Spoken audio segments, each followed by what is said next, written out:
Assalamualaikum warahmatullahi wabarakatuh. Saya Rinaldo, peserta Lasar golongan 3, angkatan 33 di lingkungan pemerintah Provinsi Sumatera Barat tahun 2022. Saya ditempatkan di instansi Dinas Pendidikan Provinsi Sumatera Barat.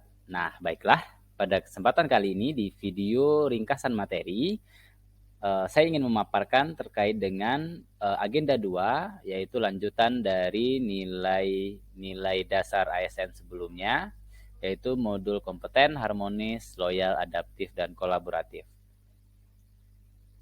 Baiklah, langsung saja kita bahas paparan dari ringkasan materi kali ini.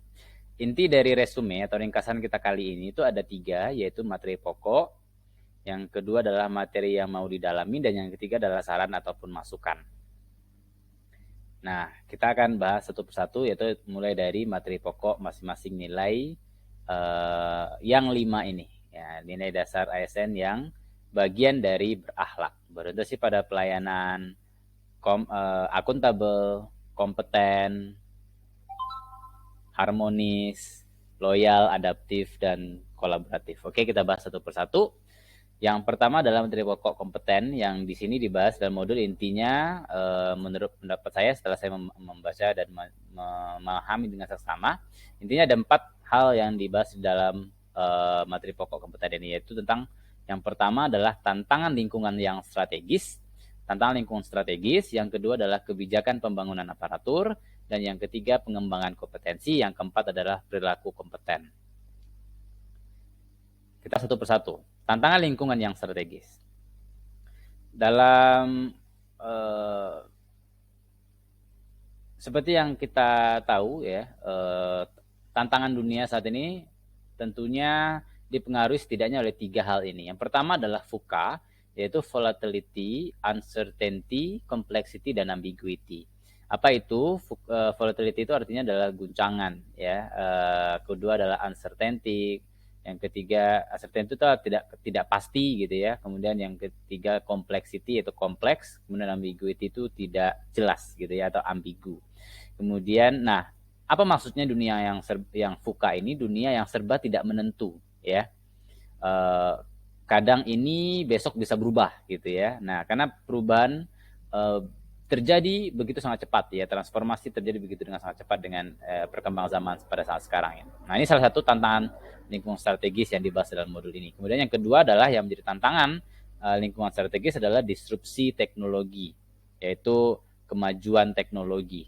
Nah, kemajuan teknologi tentu akan mempengaruhi berbagai hal ya, bahkan banyak pekerjaan yang akhirnya banyak digantikan oleh teknologi atau robot atau AI seperti itu. Nah, ini salah satu tantangan lingkungan strategis, itu disrupsi teknologi. Maka kita juga harus mampu beradaptasi dengan hal ini. Yang ketiga adalah kebijakan pembangunan nasional. Nah, tentunya kebijakan pembangunan nasional tentu akan berubah seiring dengan berubahnya zaman, kemudian perkembangan teknologi dan sebagainya.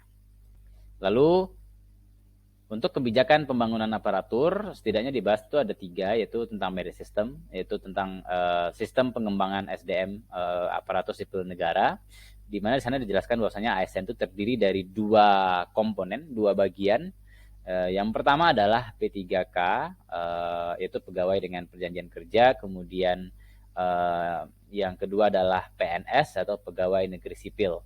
Nah, di situ juga dibahas. Kemudian yang kedua, poin yang dibahas di dalam kebijakan pembangunan aparatur adalah pembangunan aparatur RPJMN 2020-2024. Itu apa RPJMN? Itu adalah rencana pembangunan jangka menengah nasional. Lalu ada juga dibahas tentang karakter ASN. Lalu juga dibahas tentang subtopik berikutnya adalah pengembangan kompetensi. Dibahas di dalamnya ada konsep kompetensi, kemudian hak pengembangan kompetensi, kemudian pendekatan pengembangan kompetensi. Karena P3K dan PNS itu berbeda hak pengembangan kompetensinya. Nah, ini dibahas dalam modul tersebut. Lalu berikutnya adalah perilaku kompeten itu setidaknya ditunjukkan melalui beberapa hal ini. Yang pertama adalah berkinerja dan berakhlak, performance ya, kinerja. Dan yang kedua adalah berakhlak. Berakhlak ini singkatan dari berorientasi pada pelayanan, akuntabel, kompeten, harmonis, loyal, adaptif, dan juga kolaboratif. Nah, ini nilai-nilai dasar atau core value ASN yang sekarang sedang ditanamkan, coba diaktualisasikan bagi seluruh ASN.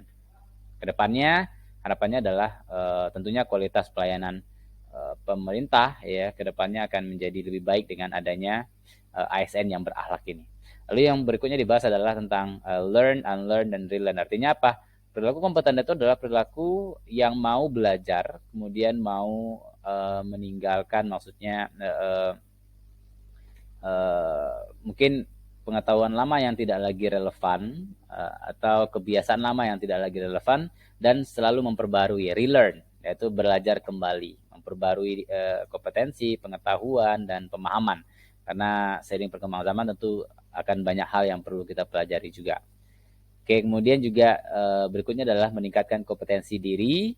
Ini juga bentuk-bentuk perilaku kompeten. Dan yang keempat adalah membantu orang lain belajar. Jadi kompeten itu tidak hanya mementingkan diri sendiri, tapi juga membantu orang lain juga ikut belajar, gitu ya.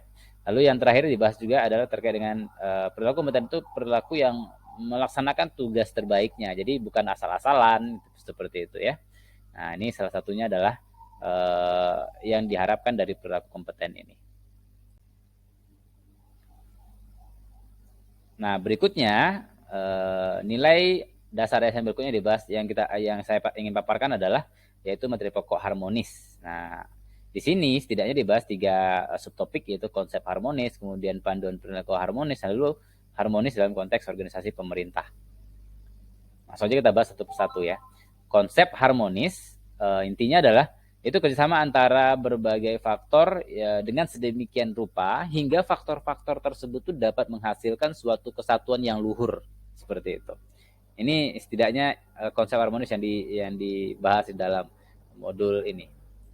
Kemudian berikutnya adalah panduan perilaku harmonis. Setidaknya itu intinya itu adalah menghargai, suka menolong, membangun lingkungan kerja yang kondusif. Ini 3 panduan perilaku harmonis yang utama.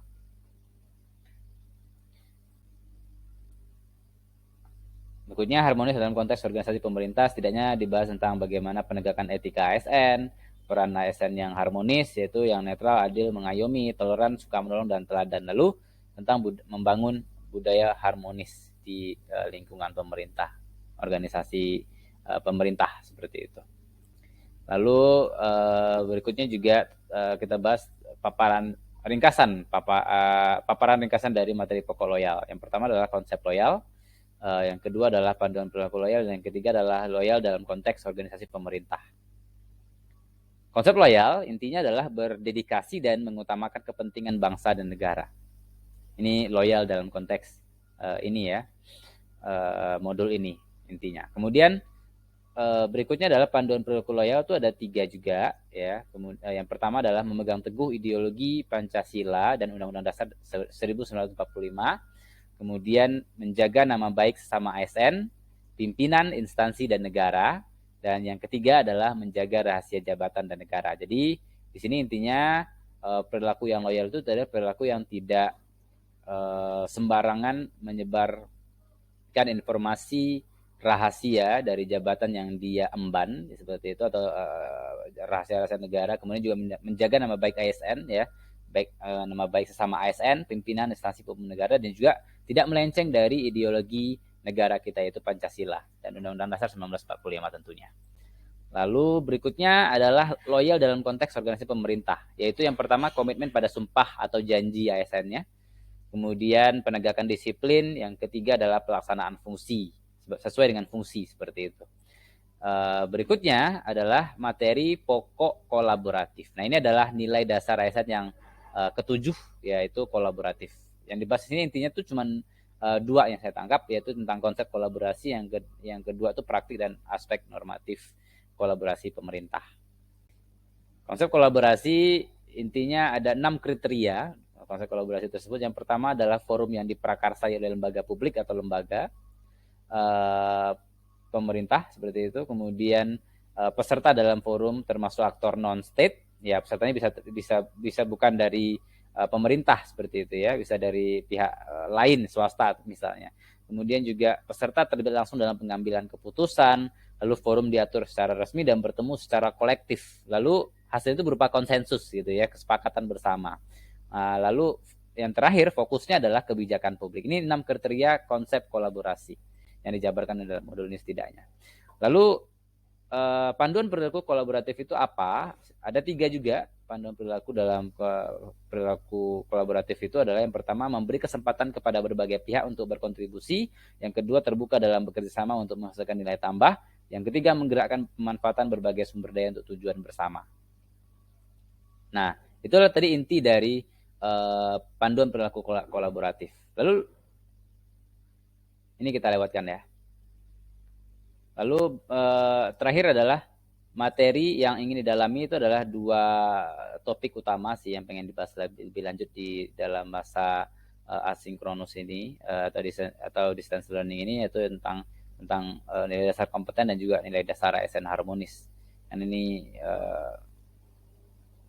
perlu didalami lebih lanjut kalau menurut saya pribadi seperti itu. Kemudian saran yang sama untuk keseluruhan modul pada intinya sistematika penulisannya sudah sangat terstruktur dan runut seperti itu. Cuman perlu inovasi sedikit dalam hal kuis atau evaluasi yang diberikan di dalam soal, mungkin bisa berupa link kuis yang bisa diklik melalui handphone seperti itu, yang bisa kita lakukan seperti kuis-kuisan yang juga memotivasi kita untuk sambil mengingat materi ya, brain memory untuk materi-materi yang mau kita pelajari, dan tentunya akan semakin memperkuat memori materi terkait dengan materi pembelajaran ini dalam hal ini. Baik, itu mungkin yang bisa saya sampaikan. Terima kasih banyak. Mohon maaf atas segala kesalahan. Assalamualaikum warahmatullahi wabarakatuh.